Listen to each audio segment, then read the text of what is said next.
Good morning সবাইকে। আজ অনেকদিন পর কিছু টপসের ডিজাইন নিয়ে আসলাম। আঙ্গরাক্ষা স্টাইলের যে টপ 48 সাইজ, 48 কারা বুকিং করবে যারা 40 সাইজ ইনার পড়ছে, আর ওয়েস্ট সাইজটা থাকবে তোমার 44।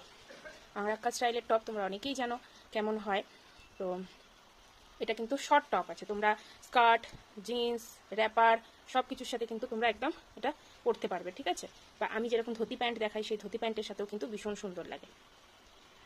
দেখো এটা কিন্তু চন্দন কালার, সব 48-এর কালেকশন দেখাচ্ছি। এটা তোমার মেরুন কালারের মধ্যে যাচ্ছে, চন্দন কালারের এই একটা, তোমাদের চন্দন কালারটা ভীষণভাবে পছন্দ করো তোমরা, তো দেখো অনেকগুলো কালেকশন কিন্তু চন্দন কালারের মধ্যে আছে, ঠিক আছে। এটা ফিশ মোটিভ মেরুনের মধ্যে যাচ্ছে। এটা একটা নতুন ডিজাইন, দেখো স্ট্রাইপের ওপর এরকম ডিজাইনের তোমরা ধুতি প্যান্ট কিন্তু আমার কাছ থেকে অনেকেই নিয়েছো। তো যারা এরকম ধুতি প্যান্ট নিয়েছো তারা এই টপটা ম্যাচিং করে নিতে পারো।